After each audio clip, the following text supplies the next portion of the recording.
Ако бях изчакала още малко, щях да остана в инвалидна количка за цял живот. Кълня се в здравето на внучката си, че за да се движат ставите ви отново без болка, са ви нужни само мед и 7 дни. Ако не сте готови да повярвате в това, затворете това видео точно сега и продължавайте да пиете шепикапчета за стави всяка сутрин, докато стомахът ви не каже стоп. Но за Бога, изслушайте ме до край. Бях точно като вас умна, горда. Си мислех, аз знам всичко по-добре от всички. Нали не съм глупачка, че да вярвам на подобни глупости. Доверявах се само на лекари, на скъпи престилки и рецепти, заради които портфейлът ми плачеше с кървави сълзи. Но имаше едно нещо, което ме пречупи – моите стави. Първо беше само пукане сутрин. Коленете ме боляха като пред дъжд. Ужас. По-късно започнах да избягвам стълбите. Казвах, че с асансьора е по-удобно. А после дойде онзи проклет ден, в който не можах да стана сама от леглото. Лежах и виках внучката си, за да ме вдигне като малко дете. Тогава наистина се уплаших. Спрях да вярвам на собственото си тяло. Хапчета? Похарчих цяло състояние за тях. Болката се връщаше след 3 часа. Кръмове втривах с килограми. Ефектът нулев. А лекарите само вдигаха рамене с цялото си високомърие. Възрастта, госпожо, какво да се прави? Хрущялът не се възстановява. Свиквайте. Да свиквам с това, че ставите ми умират. С това, че ставам тежест за децата си.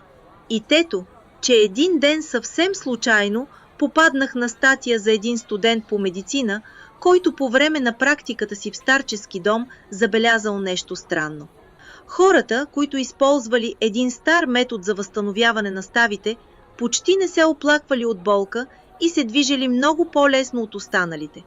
Честно казано, отворих тази статия само от любопитство. Какво може да разбира един студент от болни стави? Но това, което прочетох по-нататък, направо ме порази. Статията беше подробно обяснено това, за което обикновено се мълчи, че противовъзпалителните хапчета са капкан. Те само временно потушават болката, докато хрущялът продължава да се разрушава. Този омагьосан кръг болка, хапче, по-силна болка, по-силно хапче. Стомахът се предава, а след това започват да лекуват стомаха и бъбреците ви. Но никой не ви казва право в очите, че ставата може да се възстанови по друг начин. Там се говореше и за средство, което действа директно върху областта на ставата и помага да се задейства регенерацията на хрущяла абсолютно без безкрайни болкоуспокояващи лекарства.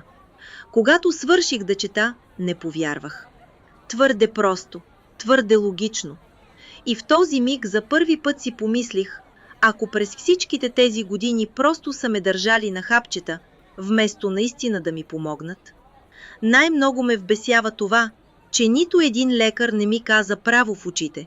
Госпожо, хапчетата, които ви изписвам, разрушават стомаха и бъбреците ви, а хрущялът продължава да се изтарива.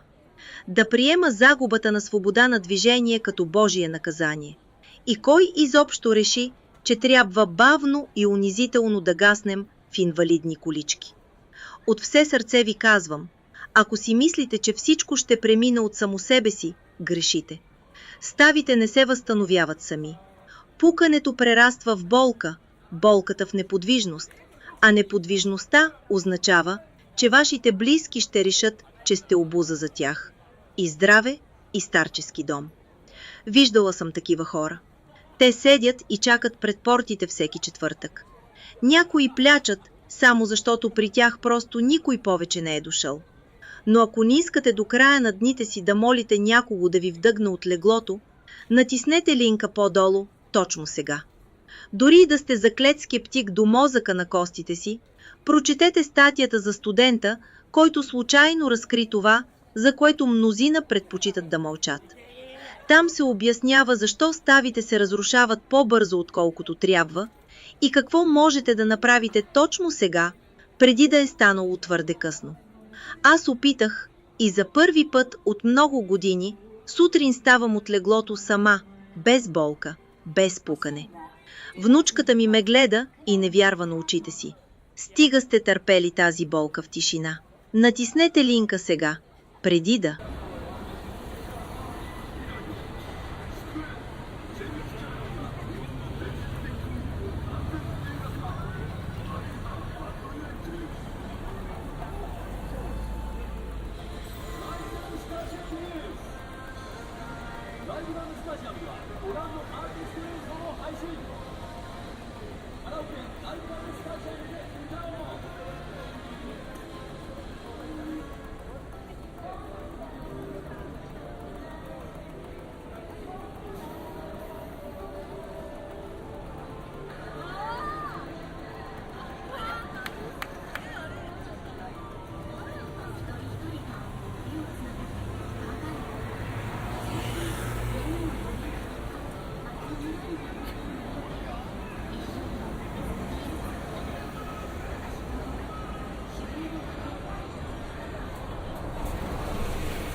ご支援は0120苦難に1ハーフ。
次は分からない。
あんな手前に置けるものじゃないですね。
一緒だ足りね。